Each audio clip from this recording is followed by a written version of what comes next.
Lesson का नाम है क्लास 12th मानव भूगोल। मानव भूगोल जानने से पहले जानेंगे कि भूगोल होता क्या है। तो भूगोल एक साइंटिफिक सब्जेक्ट है, जिसका मतलब होता है साइंटिफिक विषय है जिसमें हम पृथ्वी के भौतिक जगत, भौतिक घटक और मानवीय घटक, इन दोनों का अध्ययन करते हैं। किस आधार पर? स्थानिक दृष्टिकोण के आधार पर। तो वही विषय कहलाता है आपका भूगोल। भौतिक घटक में कौन कौन आते हैं? पर्वत, पहाड़, पठार, मैदान, जीव जंतु, वनस्पति, ये सभी। और मानवीय घटक में आ जाते हैं अधिवास, कृषि, उद्योग, व्यापार, जनसंख्या और परिवहन। इन सभी घटकों को जब हम मिलाते हैं, उसका अध्ययन करते हैं स्थानिक दृष्टिकोण के आधार पर, तो वही अध्ययन का विषय कहलाता है भूगोल। भूगोल के दो वर्ग निकल करके सामने आते हैं, एक भौतिक भूगोल और दूसरा मानव भूगोल। भूगोल के भौतिक घटक का अध्ययन भौतिक भूगोल कहलाता है और भूगोल के मानवीय घटक का अध्ययन मानव भूगोल कहलाता है।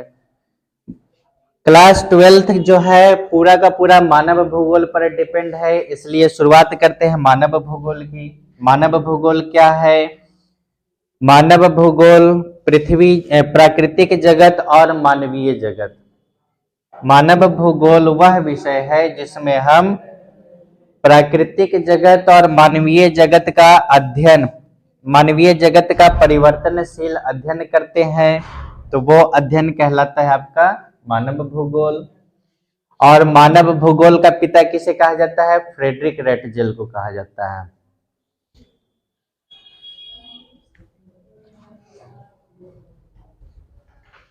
लिख लिया आप लोग, मानव भूगोल का पिता किसे कहा जाता है? Friedrich Ratzel. किस आधार पर कहा जाता है समझिएगा। मानव भूगोल का पिता फ्रेडरिक रेटजेल को कहा जाता है। ये भाई साहब थे जर्मनी के।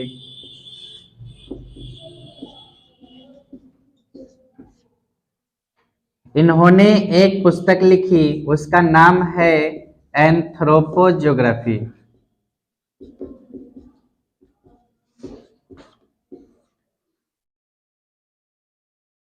लिख लीजिएगा स्टार दे करके। फ्रेडरिक रेटजेल ने एंथ्रोपोज्योग्राफी नामक एक पुस्तक लिखी। लिखो, फ्रेडरिक रेटजेल ने एंथ्रोपोज्योग्राफी नामक एक पुस्तक लिखी, जिसमें उन्होंने मानव भूगोल के बारे में बताया।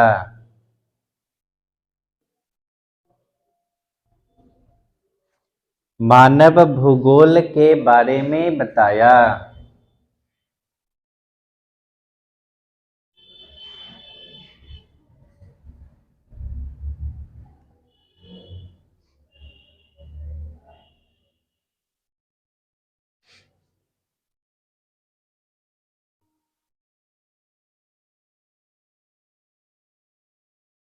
अब इस पुस्तक में फ्रेडरिक रेटजेल ने मानव भूगोल के बारे में बताया, अर्थात इनको मानव भूगोल का पिता भी कहा जाता है और इन्होंने मानव भूगोल के बारे में एक पुस्तक भी लिखा है।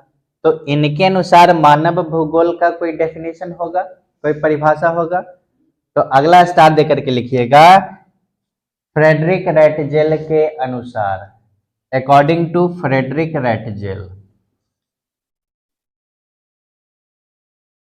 अकॉर्डिंग टू फ्रेडरिक रेटजेल, मानव भूगोल की क्या परिभाषा होती है? फ्रेडरिक रेटजेल ने मानव भूगोल की परिभाषा किस रूप में दी है? तो डैश देके लिखिए।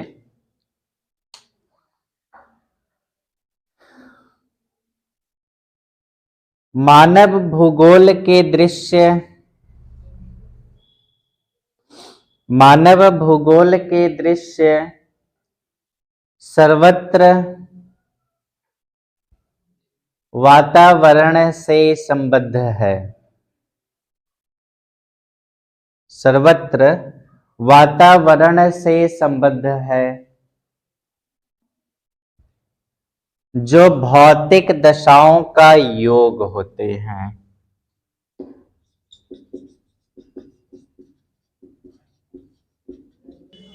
जो भौतिक दशाओं का योग होते हैं।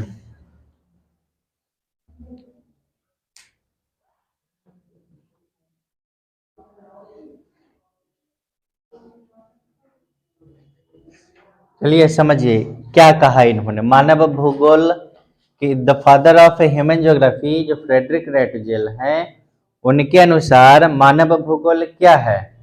तो मानव भूगोल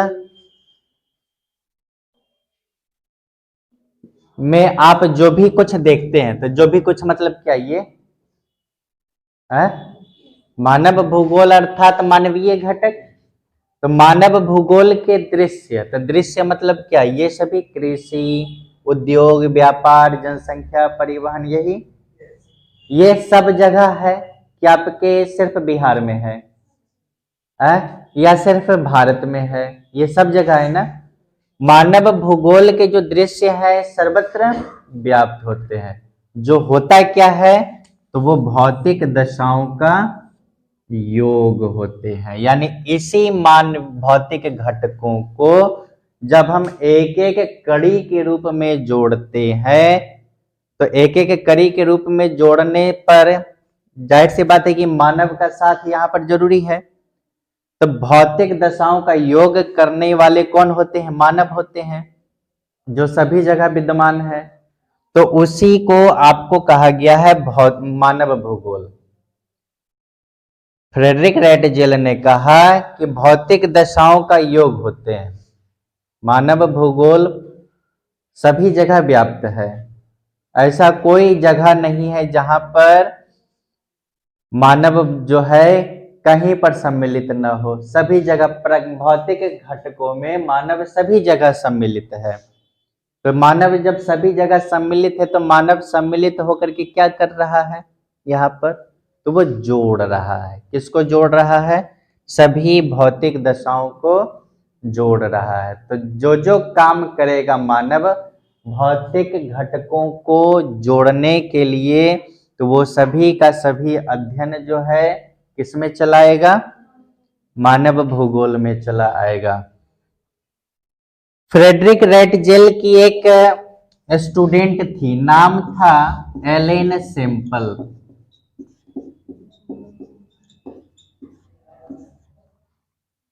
फ्रेडरिक रेटजेल की स्टूडेंट थी। ये कहाँ की थी? यूएसए की थी।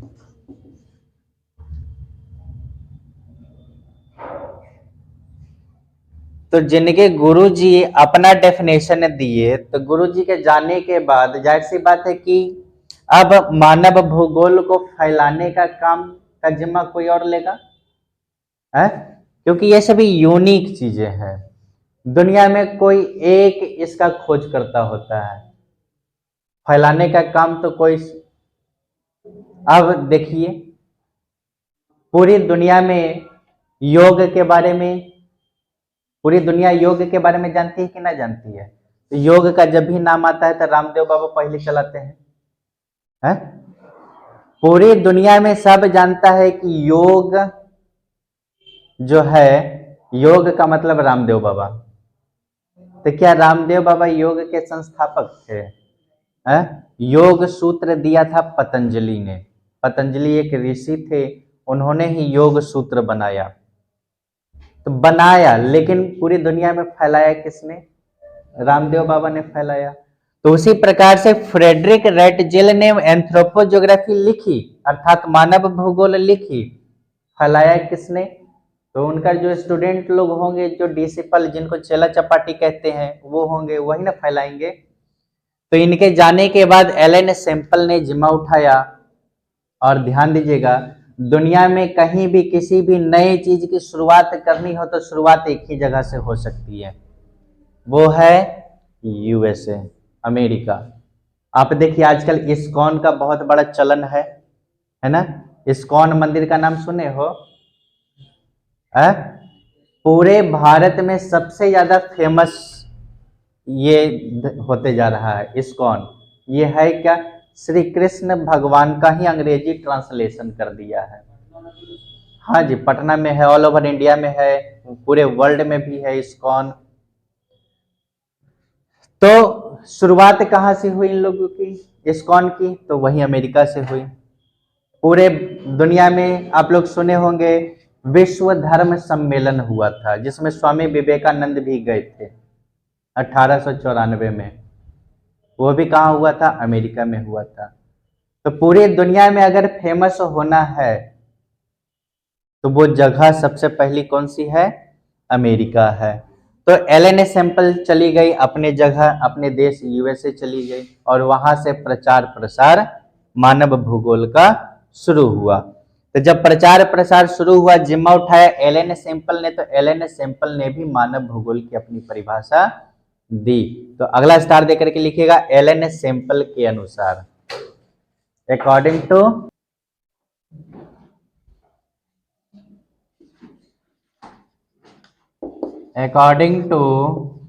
एलन सैंपल, मानव भूगोल की परिभाषा एलन सैंपल ने किस प्रकार दी? क्योंकि ये तो स्टूडेंट रही थी फ्रेडरिक रेटजेल की, ठीक है। तो फ्रेडरिक रेटजेल ने कई प्रकार के स्टेटमेंट भी दिए। तो फ्रेडरिक रेटजेल ने कई प्रकार के स्टेटमेंट भी दिए। उन्हीं स्टेटमेंट को आधार मानकर एलन सैंपल ने कहा कि मानव भूगोल जो है वह अस्थायी पृथ्वी,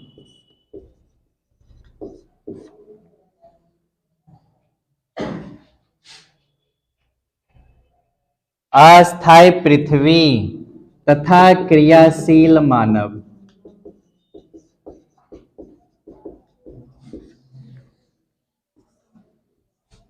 अस्थायी पृथ्वी तथा क्रियाशील मानव के बीच परस्पर अंतः संबंध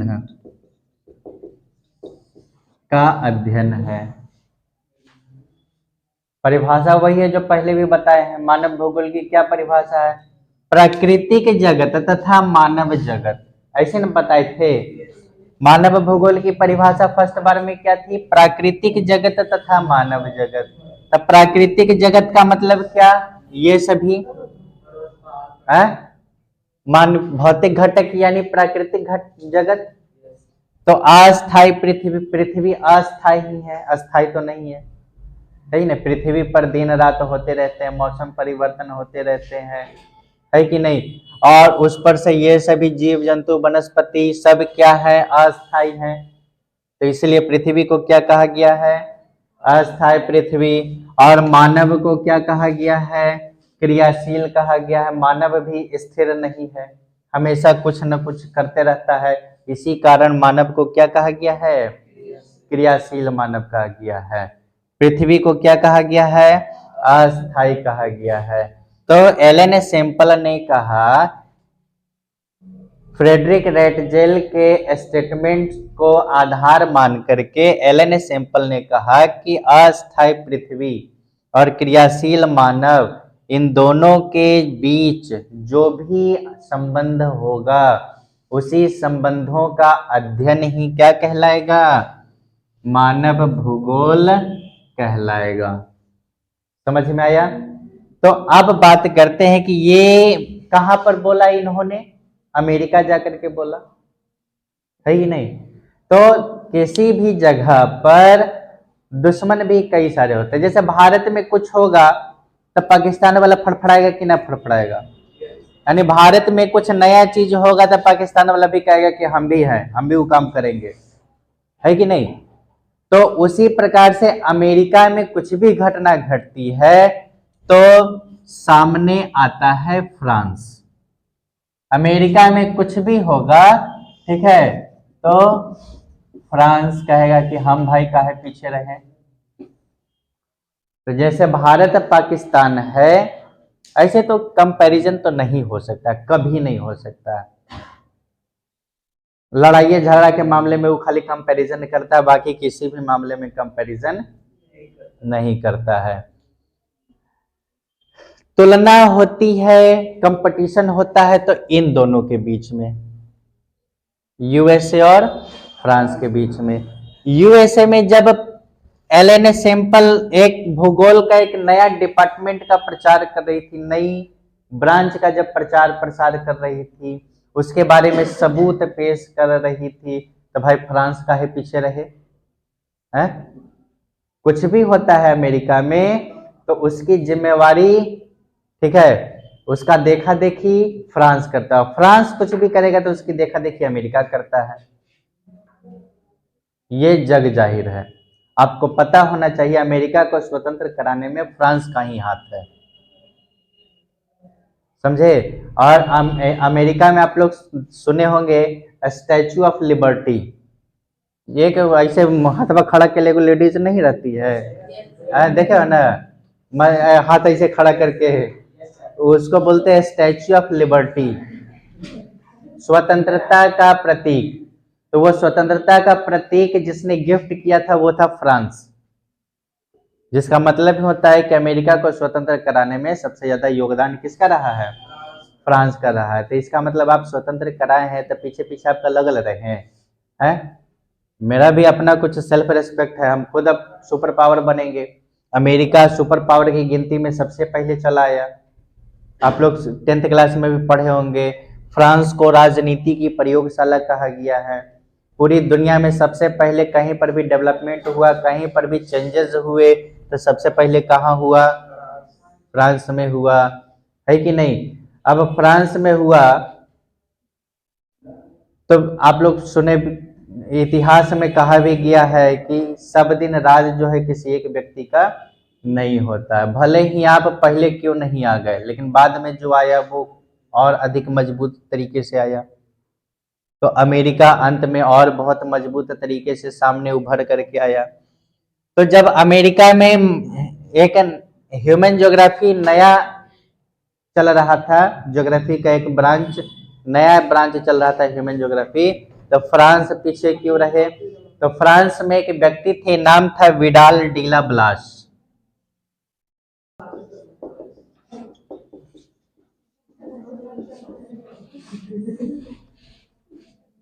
इनके बारे में कहा जाता है, ये भाई साहब अपने आप को कहते हैं, कहावत सुने ना, बड़े बड़ा ही स्वयं करे।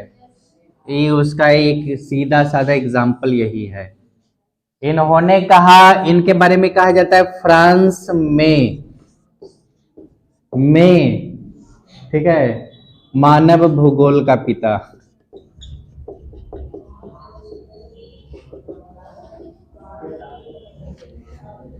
मानव भूगोल का पिता नहीं, इनको तो कहा जाता है मानव भूगोल का पिता, उनको भी कहा जाता है मानव भूगोल का पिता, लेकिन असली तो वही है, क्योंकि स्टेटमेंट ये कहा, बोला गया है कहा? फ्रांस में।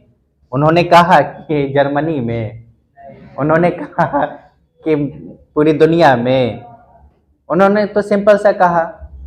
अब तो लोग पढ़े भी होंगे, इतिहास का पिता, भूगोल का पिता, ऐसे पढ़ते हो कि ना पढ़ते हो? बायोलॉजी का पिता, भौतिक शास्त्र का पिता। तो ये थोड़ी सुनते होंगे कि अमेरिका में भौतिक शास्त्र का पिता है, भारत में मैथमेटिक्स के पिता, भारत में ज्योग्राफी के पिता, ऐसे पढ़ते थोड़े ही है। तो ये भाई साहब क्या बोले अपने आप को? फ्रांस में मानव भूगोल का पिता, यानी इन्होंने अपनी मानव भूगोल अपने देश के लिए बनाई स्पेशल,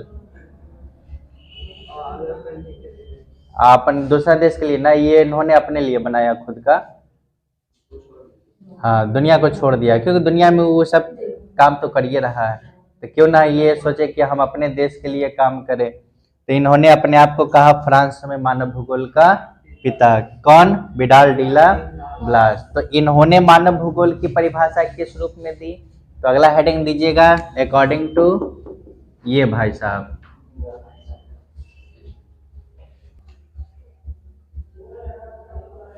विडाल डीला ब्लास ने क्या कहा? मानव भूगोल की परिभाषा इन्होंने किस रूप में दी? इन्होंने कहा कि मानव जाति अर्थात मानवीय घटक, मानव जाति अर्थात मानव, स्पेशल मानव, ह्यूमन बीइंग्स जिसको कहा जाता है, और मानवीय समाज, है ना, मानवीय समाज का जो डेवलपमेंट है किस पर डिपेंड करता है? वहां के प्राकृतिक वातावरण के अनुरूप डिपेंड करता है। कैसे? एग्जाम्पल से समझिएगा। अब भारत में ही बात करें भारत में जम्मू, है ना, भारत में शिमला, भारत में जयपुर, भारत में लखनऊ, भारत में पटना, यहां पर मानव रहता है कि ना रहता है? और यहाँ का समाज भी है कि ना है? तो इन दोनों का यहाँ के मानव का भी और यहाँ के मानव के समाज का जो विकास है किस पर डिपेंड करता है? यहाँ के प्राकृतिक वातावरण के आधार पर डिपेंड करता है। जो प्राकृतिक वातावरण इन सभी जगहों पर है क्या समान है? तो विकास भी समान होगा? नहीं होगा। तो विकास करने के लिए क्या डिपेंड होना चाहिए? वहां का प्राकृतिक वातावरण डिपेंड होना चाहिए। तो मानव का विकास, मानवीय समाज का विकास डिपेंड करता है किस पर? वहां के प्राकृतिक वातावरण पर डिपेंड करता है। समझे?